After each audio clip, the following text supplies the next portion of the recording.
What's up guys, Bro Origins here, and this is a video basically just summing up how the season has went.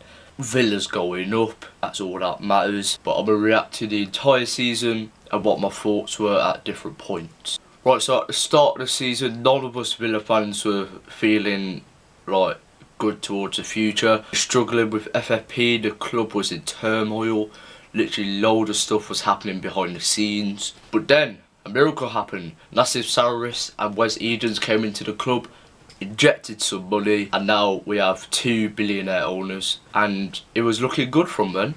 In my video as well at the start of the season, I was talking about transfers and that. I was talking about Moreira in particular. I mean, we all know how that went.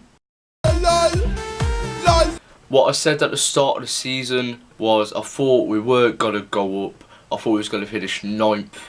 I said that we wouldn't get playoffs, but it'll be a long shot. But yeah, it's a long shot to go up. No one was really feeling anything towards the season, and it was basically based on who we'd signed, and the players we'd signed turned out to be absolutely fan-bloody-tastic. Right, so the season's about to begin. We signed John McGinn for 2.75 million. What a signing that has turned out to be.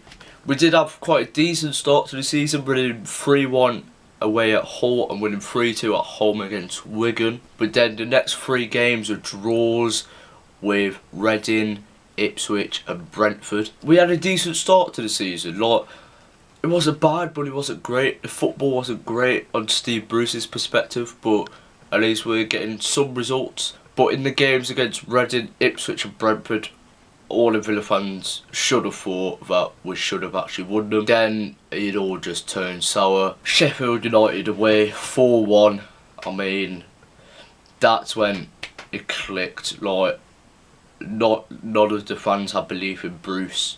All the fans turned against Bruce there, from what I heard. Obviously they go to the game, but all the fans just had no faith in him whatsoever. Then it was kind of doom and gloom. We had results 1-1 at Blackburn, which I remember. I went to that. It was Conor Hoare had a last minute free kick. In my opinion, that did save Bruce's job at the point, because in that game we was playing terrible. Then it came to Villa v Preston, a madness of a game. We was 2-0 up. Preston made it 3-2 in like the 80. Well, in the 80th minute onwards. Then Yannick Bolasie had to score the equaliser in the 92nd minute. Then Glenn Whelan had a last minute penalty. He missed the penalty. Steve Bruce had a cabbage thrown at him. Yeah, after that game, Brucey was sacked. Some would say Glenn Whelan was one of the saviours of our season, because if he did score that penalty, Brucey would have probably kept his job then and then. Games after that, we had one game against Millwall, 2-1. We were managerless then. We looked like utter diabolicalness, that's a new word. And then the saviours come in. Dean Smith, John Terry and Richard O'Kelly are the new staff and manager. Dean Smith, obviously Villa born and bred. John Terry obviously was with us last season, has experience with the club. And then Dean Smith's first game against Swansea, Tammy Abraham header. It was the perfect start. All Villa fans were enjoying the attacking football, the high pressing. Then after that, we did have like 2 losses in a row against Norwich and QPR. But Villa fans at the time, we weren't really fussed about it, to be fair, because we could see what Dean Smith wanted to do, the attacking intention. And then we had plenty of memorable games against the likes of Derby, that 3-0. Blues, I mean, do I need to go over that? We had Forest, that was just a madness, 5-5. And then we had Middlesbrough away, 3-0. Quality. And West Brom away, ha ha ha.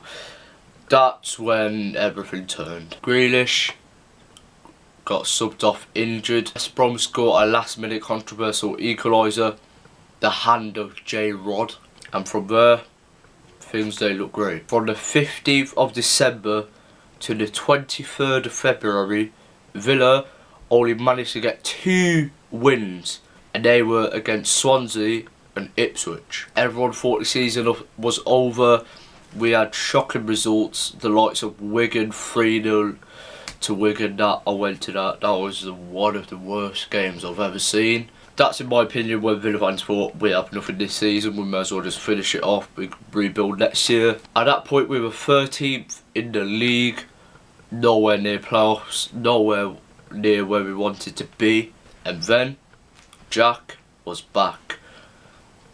2nd of March against Derby, he inspired us to go on that 10-win streak, beating the likes of Derby, Blues, Forest, Borough, Blackburn, Wednesday, Rotherham, Bristol, Bolton and Millwall to win them 10 games. Then we managed to confirm our place in the playoffs. We looked safe, we looked secure.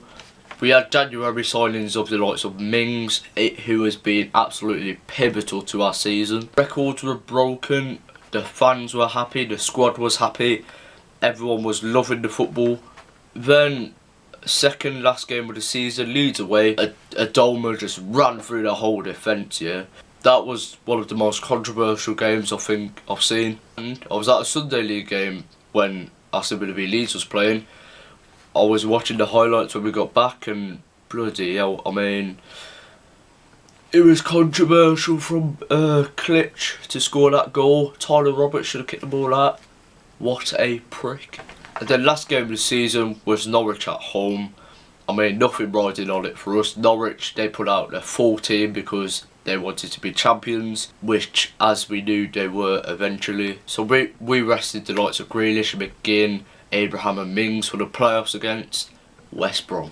The playoffs, many Villa fans were confident that we would get through to Wembley again. First leg, West Brom scored first, Dwight Gale, cracking finish to be fair. Second half, Conor Hourihane gets the ball from Grealish, just whacks it, side netting, top left. Have some of that.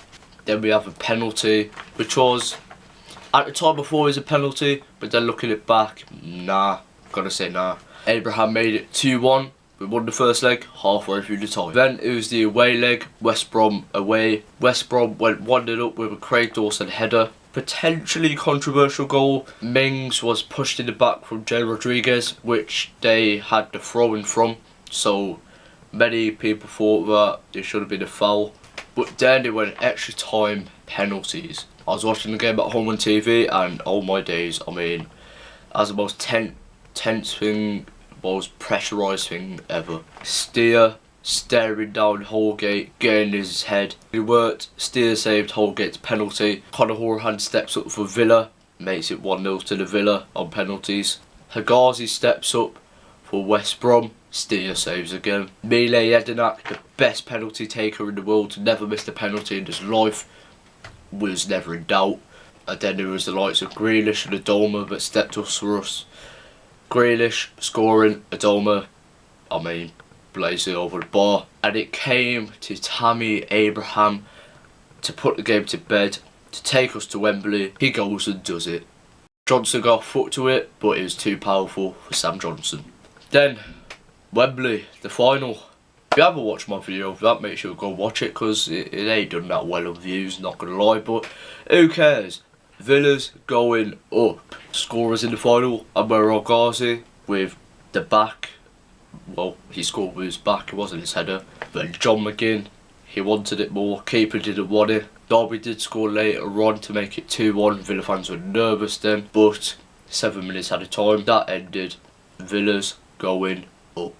And to conclude, that was a pretty successful end to the season. We finished 5th. We went through via the playoffs. We'll be versing the likes of Liverpool, Man U, City, Arsenal, Tottenham, Chelsea. And for next season, I'll be happy if we don't get relegated. I wouldn't mind 17th, I mean, I don't really care. But yeah, that was for the season. Hope you enjoyed the video. Like, comment, subscribe, and peace.